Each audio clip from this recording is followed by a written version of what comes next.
to the power of the golden rainbow, friend. No, rainbow friends, help me!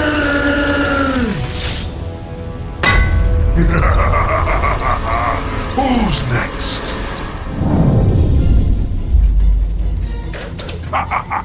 Try as you might, you cannot escape my wrath. Stay strong, everyone. We've almost lost him. You saw what he did to Green. If he even gets one hand on us, we're toast. I don't know about you guys, but I, for one, am not going to be some gold statue for the rest of my life. I die before... Ah! No! No!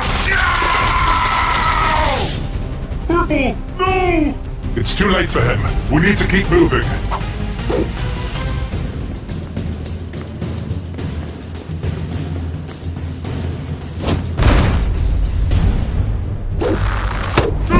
Let go of me!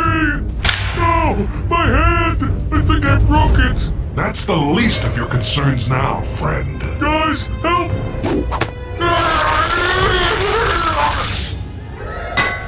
Alright, enough of this. My teeth! He broke my teeth!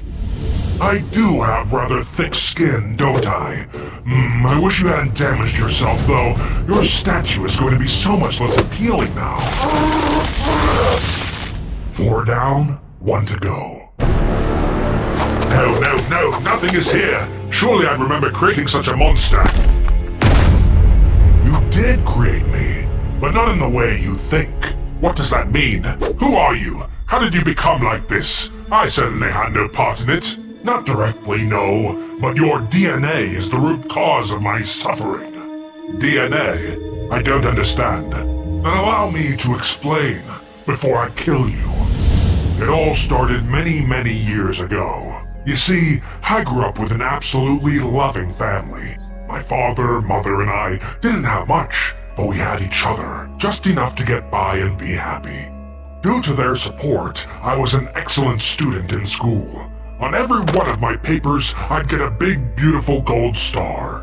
And it didn't stop at the academic either. Their love carried me through my other pursuits. I was gifted musically, athletically, and more. I brought home gold trophies, and my parents proudly displayed them on the mantle. Things were good, very good. It seemed like these great times would roll on forever. Until, of course, one day, all of that came crashing down.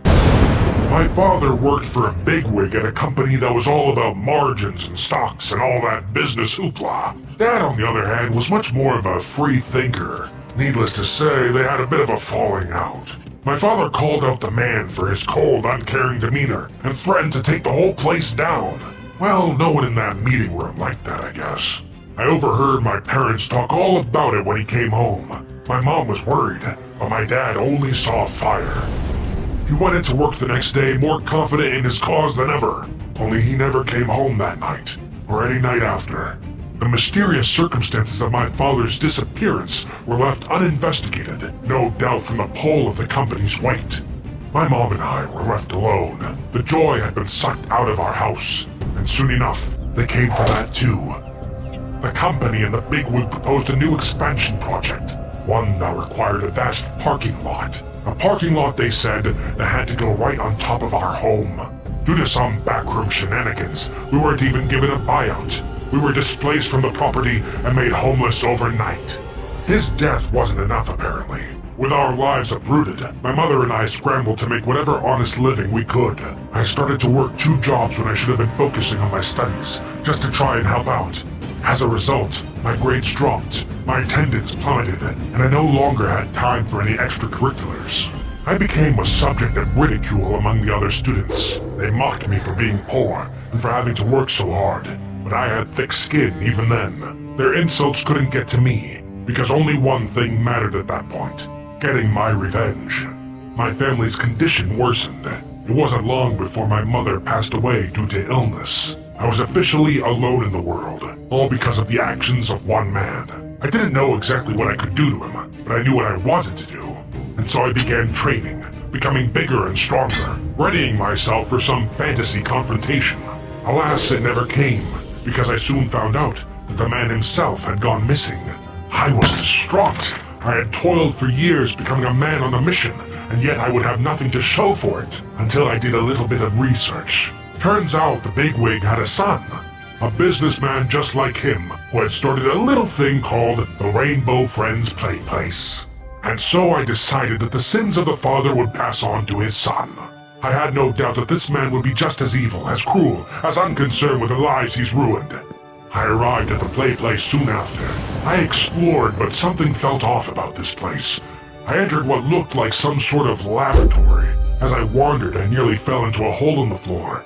As I peered down into the hole, two dark-colored hands emerged and pushed me back. I flew backwards and landed into a machine. The dark figure emerged from the hole and maneuvered over to a console even as I shouted to be let free. The machine whirred to life, and my body began to change. My skin hardened, my face distorted into the shape of a star. I could only yell out in anger as I tackled the dark figure back down into the depths he crawled from. At some point I could no longer see in front of me. When I landed, I was all alone. I yelled up into the heavens and struck the floor with my oversized fist in a fit of rage. What happened next shocked me. The entire ground, the zone of impact, turned into a glimmering shiny gold. It seemed as though I could manipulate my surroundings.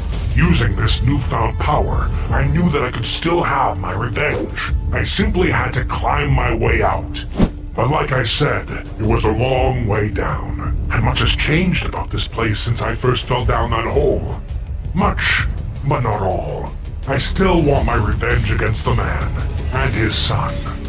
You, Red. You are the son of the one who took my family from me, who doomed me to this pitiful existence, and I will have my revenge. Listen to me. I sympathize with your struggles. My father is truly an awful man. I hate him more than anyone. You hate your own father? Lies. You're just like him. I have made mistakes, yes. I told myself I would never end up like him, and yet I've done many of the same things. But now, so have you. What? Those rainbow friends that you've barreled through, that you've turned gold, they're completely innocent. If you want to punish anyone, then punish me. But please, afterwards, restore them if it's in your power. Now do what you must. I don't want to be like him. Then perhaps we can work together to destroy him once and for all. Oh, this will be fun!